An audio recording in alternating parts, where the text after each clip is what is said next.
ഭയപ്പെടാനൊന്നുമില്ല, improvement ഉണ്ട്. Sister, ഈ ആഴ്ചത്തെ ബില്ല് ഇപ്പൊ കൊണ്ടുവരാം.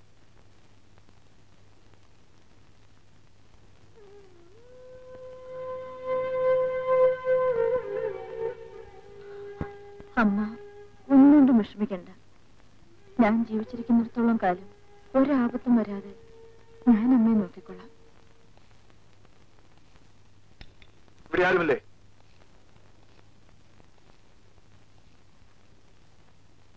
അയ്യോ, ഇതാരും ഇൻസ്പെക്ടർ സാറോ?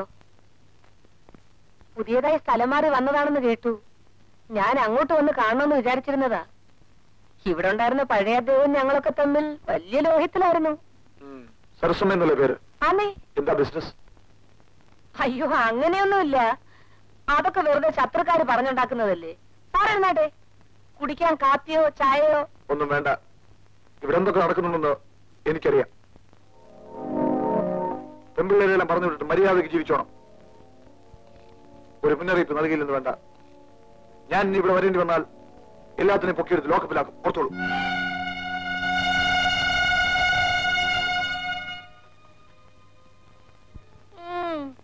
ഒക്കെ എടുക്കും, കുറെ പുളിക്കും.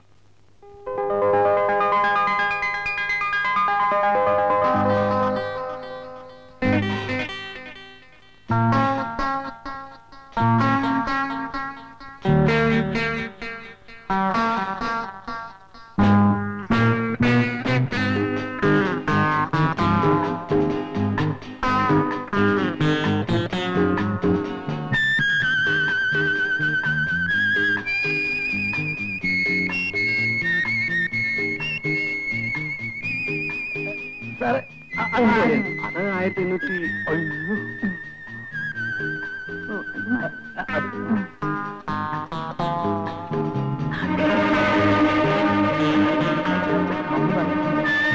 ഇത് കൊള്ളാല്ലേ?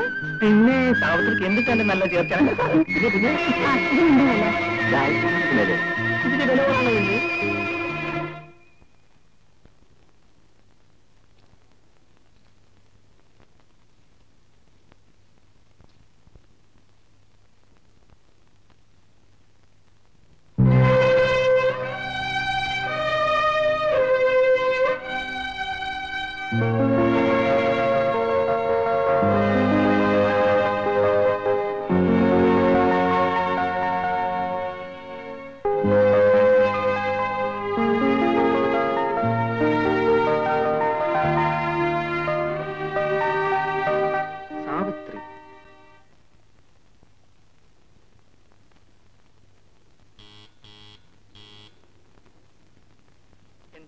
സാവിത്രി എന്നൊരു പെൺകുട്ടി ഉണ്ടോ? ഉണ്ടല്ലോ ഉണ്ടല്ലോ. വരൂ.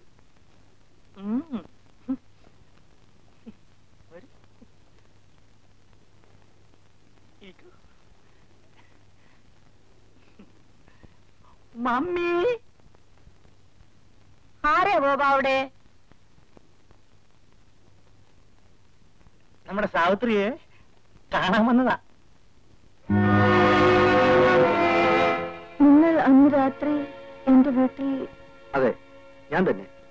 മമ്മി, ഞങ്ങൾ പരിചയക്കാരാ. എനിക്ക് സാവിത്രിയോട് അല്പം സംസാരിക്കണമെന്നുണ്ട്. ഗോപു, മമ്മി വരൂ. എടാ, അവൻ ഏതാടാ? മനസ്സിലായില്ലേ? അയാളാണ് ഫേമസ് പോക്കറ്റടിക്കാരൻ ഗോപി. പോക്കറ്റടിക്കാരനോ? ആ, പേടിക്കണ്ട, നല്ല ചില്ലറ വരും. ഇത് എവിടുന്ന് കിട്ടി നിങ്ങൾക്ക്?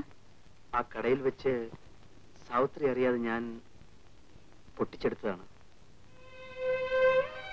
ജീവിക്കാൻ വേണ്ടി ഞാൻ പഠിച്ച തൊഴിലിതാണ്. ക്ഷമിക്കണം.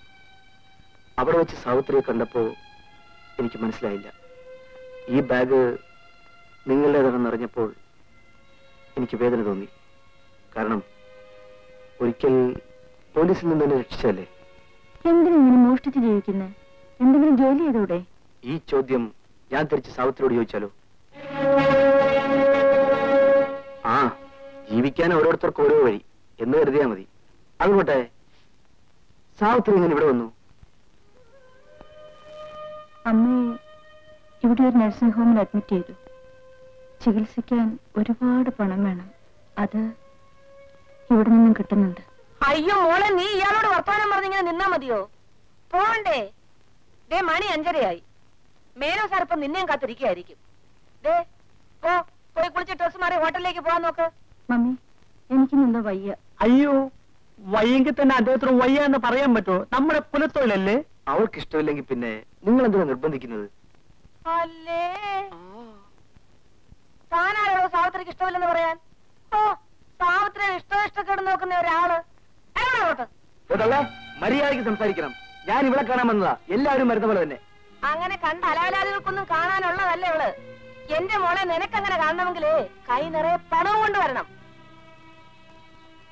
എന്നാ ഇവൾക്ക് ഒരു ദിവസത്തേക്ക് നിങ്ങൾ നിശ്ചയിച്ചിട്ടുള്ള വിലയേക്കാൾ കൂടുതലുണ്ട്. അയ്യോ, എന്നാ പിന്നെ നിനക്കിത് നേരത്തെ പറഞ്ഞുകൂടായിരുന്നോടാ കൊച്ചനെ.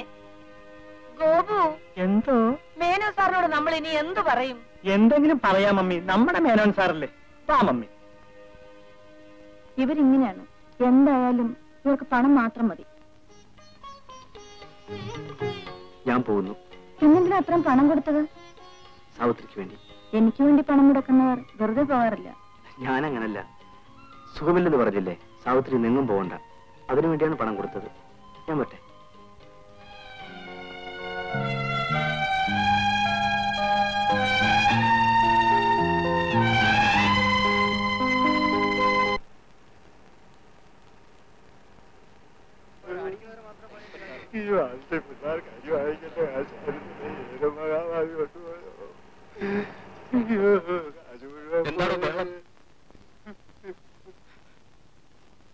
സാർ, എന്റെ പേഴ്സ് ആരോ പോക്കറ്റ് അടിച്ചു. അതിൽ 300 രൂപ ഉണ്ടായിരുന്നു. താൻ പേഴ്സും പണവും ഒക്കെ സൂക്ഷിച്ചു വെക്കാൻ പാടും. ഏതായാലും സ്റ്റേഷനിൽ പോയി കംപ്ലൈന്റ് എഴുതി കൊടുക്കും. ശരി സാർ.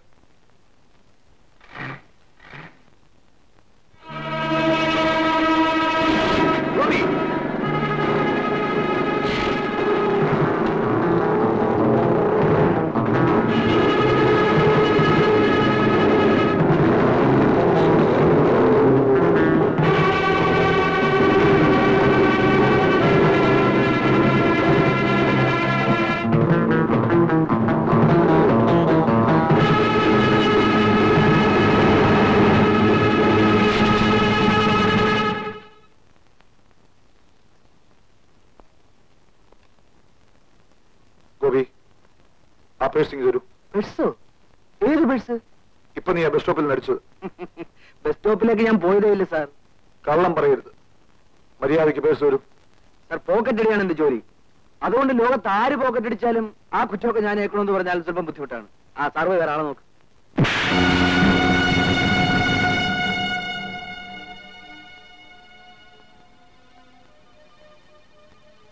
സാർ, പേഴ്സ് ഞാൻ എടുത്തിട്ടില്ല.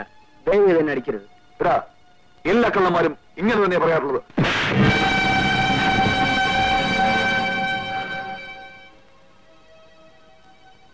സാർ, ഇനി എന്നെ അടിക്കരുത്.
ഇയാൾ ബുക്കിംഗ് കൊണ്ടുവരും. Yes sir.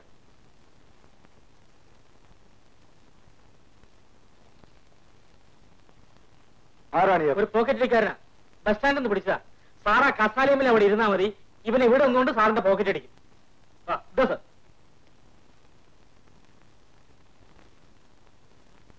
ഇതാണ് സാർ എന്റെ പേഴ്സ്.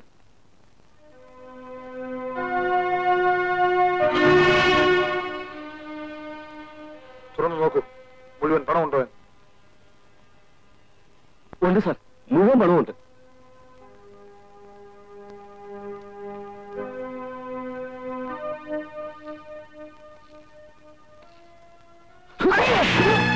കുട്ടിമൻ,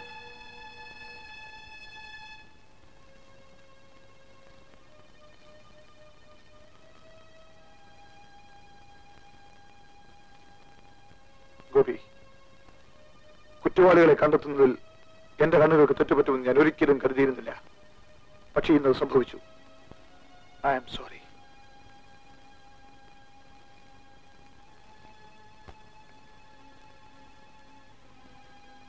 ഗോപി, വിട്ടുവിടൂ.